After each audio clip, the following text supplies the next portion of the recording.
Steven Wasila teta na Askofu Bagonza. Makamu mwenyekiti wa Chama cha Mapinduzi CCM Tanzania Bara Steven Wasila na askofu wa kanisa la Kiinjili la Kilutheran la KKKT Diocese ya Karagwe Dr. Benson Bagonza wamekutana na kuzungumza wilayani Karagwe mkoani Kagera. Steven Wasila na Dr. Bagonza wamekutana wilayani Ngara ikiwa katika ziara ya kukagua utekelezaji wa ilani ya uchaguzi ya Chama cha Mapinduzi CCM 2020-2025, kusikiliza changamoto za wananchi pamoja na kuhutubia mkutano wa hadhara mkoani Kagera. Ni taarifa kutoka huko Kagera. Hatimaye makamu mwenyekiti wa Chama cha Mapinduzi CCM Tanzania Bara Steven Wasila na askofu wa kanisa la Kiinjili la Kilutheran KKKT Diocese ya Karagwe Dr. Benson Bagonza wamekutana na kuzungumza wilayani Karagwe mkoani Kagera. Upelelezi hujakamilika katika kesi ya Nicole.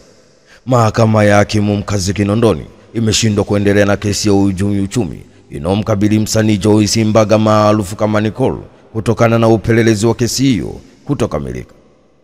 Mbali na Nicole mwenye umri wa miaka 32, mshtakiwa mwingine katika kesi hiyo ni Rehema Maanu, ambapo pamoja walifikishwa mahakamani hapo Machi 10 mwaka 2025 na kusomewa mashtaka yao na wakili wa serikali Loda Maingu mbele ya hakimu mkazi mkuu Lamazani Lugamalila. Katika kesi hiyo iliyotajwa mahakamani hapo, upande wa jamhuri umeeleza mahakama kwamba upelelezi wa kesi hiyo bado hujakamilika, hivyo wanaomba ahirisho ili waendelee kukamilisha upelelezi huo. Kutokana na maombi hayo, kesi hiyo imeahirishwa hadi Aprili 14 mwaka 2025. Nicole na Maanu wapo nje kwa dhamana, ambapo walifikishwa mahakamani hapo wakikabiliwa na mashtaka matatu, ikiwemo kuongoza genge la uhalifu, wakituhumiwa kuendesha biashara kihalifu au jinai kwa lengo la kujipatia faida kutoka kwa jamii na kupokea amana au miamala bila kupata leseni kutoka BOT. Katika shtaka la pili, wanashtakiwa wote wawili wakituhumiwa kati ya Julai mwaka 2024 na Machi mwaka 2025 wakiwa katika eneo lisilofahamika ndani ya mkoa wa Dar es Salaam, walipokea amana ya shilingi milioni 185 kutoka kwa jamii bila kuwa na leseni. Lidaiwa kuwa katika shtaka la tatu, washtakiwa waliendesha mfumo wa malipo bila kuwa na leseni ya malipo iliyotolewa na BOT. Ni taarifa kutoka jijini Dar es Salaam. Hatimaye mahakama ya hakimu mkazi Kinondoni imeshindwa kuendelea na kesi ya uhujumu uchumi inomkabili msanii Joyce Mbaga maarufu kama Nicole kutokana na upelelezi wa kesi hiyo kutokamilika. Na hatimaye waasi wa M23 wagoma kuondoka Walikale. Kundi la waasi wa M23 linaendelea kushikilia mji muhimu wa Walikale mashariki mwa Jamhuri ya Kidemokrasia ya Kongo, licha ya awali kutangaza mpango wa kuondoka ili kutoa nafasi kwa mazungumzo ya amani.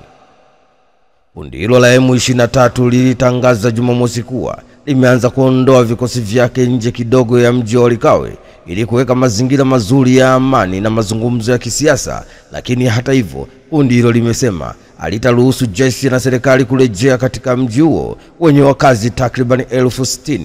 Lilionya kuwa mashambulizi ya uchokozi wowote utatafuta moja kwa moja uamuzi mgumu. Wanajeshi wa serikali ya Kongo walisema Jumamosi jioni kuwa watafuatilia kwa makini uondokaji huo wa M23 na watachukua hatua yoyote ya kijeshi, wakiwataka wanamgambo wanaounga mkono serikali wafanye hivyo. Na pili, kupunguza mvutano. Waziri wa mambo ya nje ya DRC Etelese Kainya kwamba alisema wanatazama kuona ikiwa kweli M23 itaondoka na kuipa kipaumbele njia ya mazungumzo. Siku ya Jumapili, wakazi wa duru la kijeshi mjini Walikale waliripoti kuwa hawapakuwa na mapigano yoyote katika eneo hilo lililokuwa linashambuliwa vikali hivi karibuni na ndege za kijeshi za Kongo.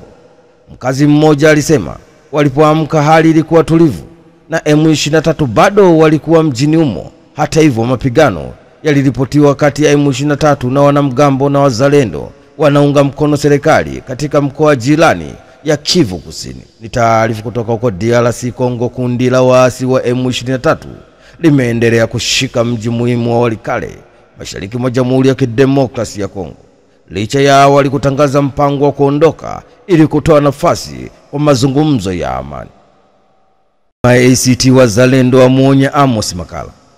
Katibu mkuu wa ACT Wazalendo Ado Shaibu amemwandikia barua msajili wa vyama vya siasa nchini akimtaka amchukulie hatua katibu wa siasa, itikadi, uenezi wa Chama cha Mapinduzi CCM Taifa CPA Amos Makala kwa kauli aliyotoa mkoani Simiyu Machi 22 mwaka 2025 akikituhumu Chama cha Demokrasia na Maendeleo Chadema wakinaendesha lambe ili kupata fedha za kununua virusi vya Mpox na Ebola kisha uvisambaze nchi nzima kuzuia uchaguzi wa mwaka 2025.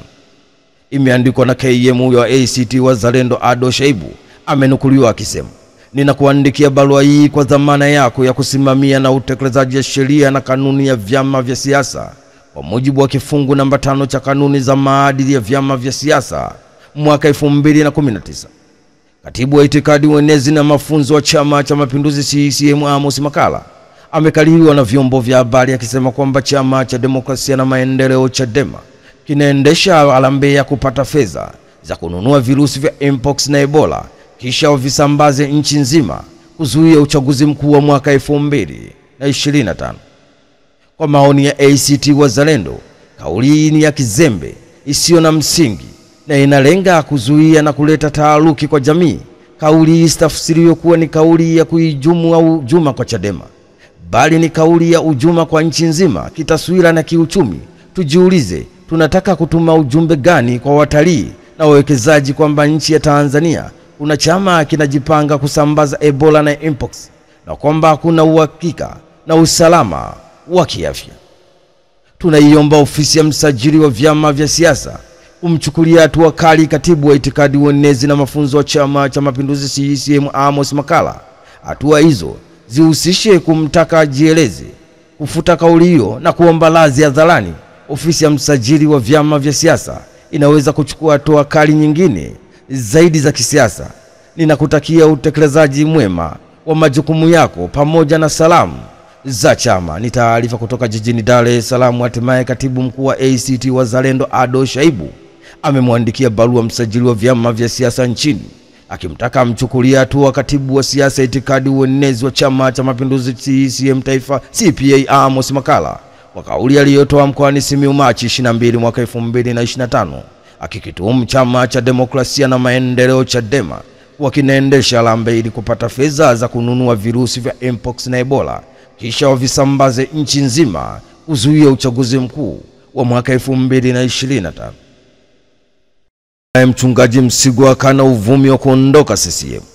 Mbunge wa zamani wa Iringa mjini Mchungaji Peter Msigwa amekanusha madai kwamba ana mpango wa kuondoka Chama cha Mapinduzi CCM na kurejea tena Chama cha Demokrasia na Maendeleo Chadema, ikiwa imepita siku moja tangu Balozi Dr. Willibrod Slaa atangaze kurejea Chadema. Mchungaji Msigwa kupitia ukurasa wake wa X ameandika kwamba puuzeni uvumi wote unaotengenezwa na kuenezwa dhidi yangu kuhusu mustakabali wangu wa kisiasa. Hakuna mtu niliyemteua kuwa msemaji wangu wa mambo ya kisiasa. Msijibebeshe majukumu ya kusemea mtu huku mkijua naweza kujisemea mimi mwenyewe. Ni kijani daima.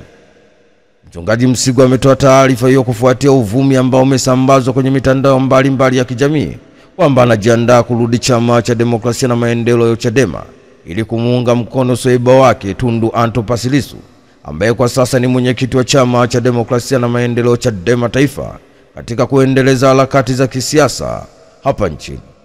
Ni taarifa kutoka jijini Dar es Salaam. Hatimaye mbunge wa zamani wa Iringa mjini Mchungaji Peter Msigwa amekanusha madai kwamba ana mpango wa kuondoka Chama cha Mapinduzi CCM na kurejea tena Chama cha Demokrasia na Maendeleo Chadema. Ili imepita siku moja tangu Balozi Dr. Willibrod Slaa atangaze kurejea Chama cha Demokrasia na Maendeleo Chadema.